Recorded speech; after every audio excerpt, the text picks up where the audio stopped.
commence avec le premier item, c'est le moins intéressant et je garde le meilleur pour la fin évidemment.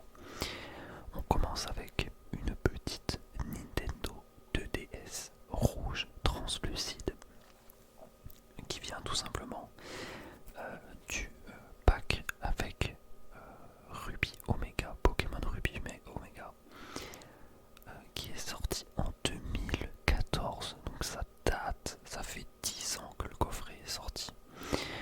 Et à la base l'annonce c'était juste la 2DS comme ça, rouge translucide, pour le prix de 50€ avec le chargeur et le jeu Ruby Omega installé dans la console. Et moi je voulais m'acheter une 2DS, et je me suis dit bon mais je trouve que 50 balles pour une 2DS avec Ruby Omega, avec le chargeur et le stylet, je me suis dit c'est pas très très cher donc je l'achète. Et le vendeur, je lui demande par hasard, par pur hasard vraiment, je lui dis est-ce que vous avez la boîte encore avec Groudon dessus, etc. Il me dit bah parce que sur l'annonce il n'y avait pas du tout la boîte en photo et de base c'était pas du tout prévu. Et le mec il me dit ah bah tiens je viens de la retrouver par pur hasard, est-ce que vous voulez que je vous l'envoie aussi avec la console? Et j'ai dit bah évidemment mon gars, évidemment tu m'envoies la boîte. Donc là pour 55€ j'ai eu littéralement alors il doit pas y avoir les papiers je pense, les notices, les modes d'emploi etc, mais quand même 55 balles pour une 2DS rouge qui a l'air en parfait état, plus le jeu Pokémon Ruby Omega, plus la boîte, c'est incroyable. En plus cette console elle est magnifique, ça me rappelle ma Game Boy violette translucide que j'ai, donc je vais geeker comme un fou. Ce produit, cette console, je compte pas la revendre, mais je pense que j'ai fait une bonne affaire parce que je trouve des annonces avec exactement la même chose pour à peu près 180€. Alors peut-être que c'est trop cher, 180€, c'est possible, mais en tout cas j'estime que c'est une bonne affaire et je suis très content de cet achat. Ensuite, deuxième achat, là aussi l'anecdote est assez marrante, c'est que je traîne sur Vinted comme d'habitude et je vois une ETB Ronflex, donc de la série 151, pour le prix de 35€. Et là je pète un plomb, j'achète direct. Mais encore en regardant bien l'annonce, je remarque que la display elle est scellée, mais scellée bizarrement. Et je me suis dit oula, il y a peut-être un bins. Et apparemment ce serait une daronne qui avait offert ça à son fils il y a le jour de la sortie 151, sauf que son fils il s'est dit non mais en fait j'ai pas l'âge pour jouer à Pokémon, c'est bon c'est fini. Du coup il a littéralement refusé le cadeau, la daronne elle a mis ça dans un placard et elle a ressorti comme ça pour le vendre sur Vinted à 35€, en écrivant bien dans la description que en prix magasin c'est 60€. Bon, ce qu'elle sait pas c'est que maintenant le TB Ronflex vaut à peu près 90 voire 100€. Mais moi ce qui m'intéresse le plus, ce qui m'a fait rire, c'est que je lui ai demandé si elle avait été ouverte, etc. Le TB, si elle était neuve. Elle m'a dit j'enlève le plastique du coffret pour vous montrer à l'intérieur que rien n'a été touché. Et j'ai pas eu le temps d'envoyer un message et de lui dire de pas le faire, qu'elle a littéralement décellé le TB sous mes yeux. Donc malheureusement le TB est décellé, c'est pour ça que je vais l'ouvrir dans une prochaine vidéo quand je vais la recevoir. Sachant que je pourrais aussi revendre les boosters à l'unité, mais je trouve ça très très sus. Moi en tout cas je ferai pas ça. Après je sais pas, en fait comme c'est, je ne sais pas si c'est pesable la série, j'ai acheté une balance de précision et on verra ça dans une vidéo. On va peser les boosters et on va tous les ouvrir. Sinon j'aurais pu les revendre à peu près 9€, 9,50€ unité, et je me serais fait un bénéfice de 50€ vu que j'ai acheté le TB 40 balles. Mais bon, en fait l'enfant qui sommeille en moi veut ouvrir cette TB et veut ouvrir les boosters pour choper des grosses cartes. Donc je vais être obligé d'ouvrir ces boosters. J'espère qu'ils ne sont pas recollés, j'espère qu'il n'y a pas eu une magouille quelque part, normalement non. Et là on va passer désormais à deux achats chez un même vendeur. Je vous avais parlé dans la précédente vidéo d'un Draco Feu V Shiny de la voix du maître que j'avais eu pour 160€ en état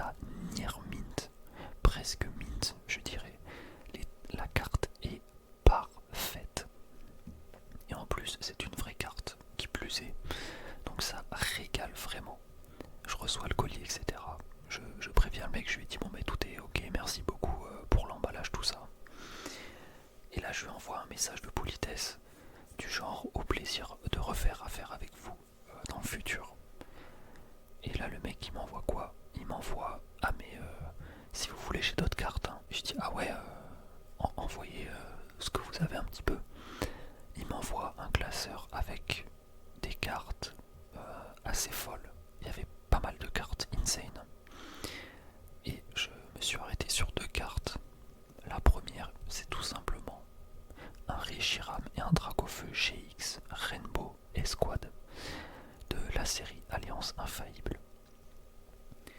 Pour vous donner un ordre d'idée, la série Alliance Infaillible, aujourd'hui une display de 36 boosters de cette série, ça coûte 1500€. Voilà, juste pour vous donner un ordre d'idée. Et la carte Dracofeu Reshiram, c'est un top hit de la série. L'état est pareil, il est comme le Dracofeu que j'ai acheté, il est near mint. C'est chirurgical la carte. Et je l'ai eu pour 82,50€, ce que je considère comme une bonne affaire. En fait, c'est difficile. J'ai beaucoup de mal à mettre un prix sur ces cartes, déjà parce que je m'y connais pas trop dans cette période, parce que c'est à cette période que j'ai arrêté Pokémon. Mais par exemple sur Card Market, la première carte Near Mint proposée coûte 250€. Peut-être que c'est trop cher, je ne sais pas. Il me semble avoir vu des ventes sur eBay pour un peu moins cher que ça. Donc j'ai du mal à placer un vrai prix sur cette carte. Je me rappelle, j'ai vu un PSA 8 partir pour 140€, je crois. Mais c'était une enchère. Donc je me dis peut-être que pareil, c'est une énorme affaire que la personne a réalisée. Donc c'est pas vraiment représentatif du vrai prix de la carte. Donc je sais pas trop, mais je pense que 82€, ça me paraît être un bon prix. Et au pire, même si c'est un prix qui est pas forcément insane, si c'est pas une bonne affaire, et ben je la garde dans mon classeur et je la revendrai peut-être plus tard. Mais j'ai un peu... ça va me faire chier parce que les cartes escouade, plus ça va, plus je kiffe ma race, c'est vraiment incroyable. Autant je suis pas fan des Rainbow, ça on est d'accord, autant les cartes escouade avec deux Pokémon bien stylés, avec des illustrations bien stylées, c'est ma cam totalement, c'est vraiment ma cam. Je me rappelle avoir ouvert un booster en 2019. Quand j'ai commencé mes études supérieures, j'avais eu Noix de Coco et Brindipou Escouade. Et j'étais trop refait. Voilà, c'était un booster que j'avais acheté comme ça en loose à la Fnac. Enfin bref, je m'éparpille. La deuxième carte de cette même personne, c'est un Octali et un Darkrai GX Escouade promo qui vient d'un coffret. Voilà, donc c'est une carte promo qui est juste sublime. Voilà, encore une fois, c'est une escouade que j'aimerais garder dans ma collection. Et je l'ai eu pour 42,50€. Et ça me paraît être un très bon prix, sachant que, encore une fois, sur Card Market, le prix proposé pour ce genre de carte, c'est du 140€ en Near Mint, parce qu'elle aussi, elle est en Near Mint / Mint. Est-ce que c'est trop cher 140€? Je ne sais pas. J'ai vu une vente sur eBay du coffret en lui-même pour 310€, je crois. Et dedans t'as 4 boosters avec la carte promo et la jumbo de la même carte. Autant vous dire que la jumbo on s'en bat les couilles et les 4 boosters c'était du ténèbres embrasé.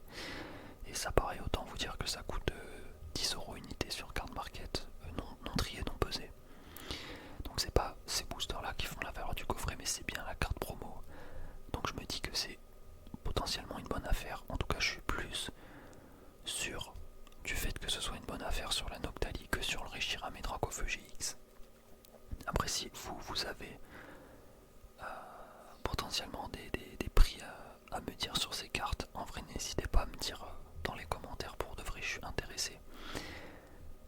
Donc voilà, une petite 2DS rouge translucide, Reshiram Dracofeu GX Rainbow Escouade, Noctali Darkrai GX Escouade, et du coup une TB Ronflex 251 décellée. Voilà, tout simplement, c'est mes petits achats de la semaine. En tout, en bénéfice, si je revendais tout, je sais pas combien je serais, peut-être je vois 150, 150, 300, on va dire 300€ de bénéfice, voilà, pour la semaine. Ce qui est assez bien, franchement, je vais pas me plaindre du tout, c'est très très honorable. Après, à voir si ça part à ces prix là. Si ça ne part pas à ces prix là, tant pis, je ferai la collection de toutes les escouades, parce que vraiment c'est magnifique ces cartes, et je pense que ça va prendre de la valeur dans le temps, parce que c'est tout simplement trop sous-coté ces cartes. C'est trop sous-coté, les gens sont passés à côté, comme c'est pas vraiment de l'ancien mais pas vraiment du récent non plus, les gens 5 ans, peut-être dans 10 ans, ils vont se dire attendez, mais ces cartes en fait c'était de la folie nucléaire, je les veux. Et ben non, ou alors tu payes 500 € la carte. Voilà. C'est mon avis d'investisseur aguerri. J'espère que cette vidéo vous aura plu. Très bonne semaine.